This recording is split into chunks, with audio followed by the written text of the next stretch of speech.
жаздын келиши, талаа иштердин башталышы адам өмүрүнө өтө кооптуу. Эмне дегенде каналдарга толгон суу келет. Бирок Базаркон районунун ички иштер бөлүмүнүн кызматкерлери өз алынча демилге көтөрүп, сууга чөгүүнүн алдын алуу максатында элдерге түшүндүрмө жүргүзүп жаткан учуру. Базаркон району айыл чарбалуу райондордон болгондуктан жазгы талаа иштери жүрүп, сайларда, каналдарда суу көп келип, жарандардын, жаш четелек балдардын агып кетүү, чөгүп кетүү кырсыктарын алдын алуу максатында Сейдикум айыл өкмөтүнүн аркалык айылында жакшы демилге көтөрүшүп, айыл аралуу өткөн сетка каналды сетка менен тосуу иштерин жүргүзүп жатыштыр. Бул жакшы көрүнүш.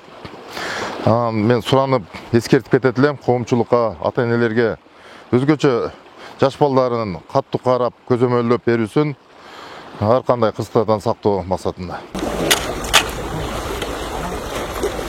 Бул каналда салынгандан бери Кудай сактасын кырсык боло элек.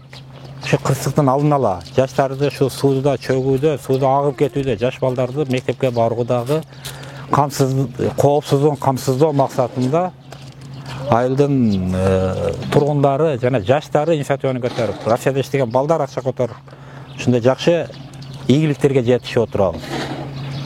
Базаркон ички иштер бөлүмүнүн тескөөчүлөрү да келип, тез жаштар менен байланышып, коопсуздук боюнча, жанагыдай жамандык иштердин алдын алуу боюнча көп консультация байланыштарда болуп атышат. Аркалыкта арыктар тосуу иштери жүргөн иштерди ушу башка айылдарга дагы сунуштап кетет элем. Ушу ар кандай кырсыктардын алдын алуу максатында.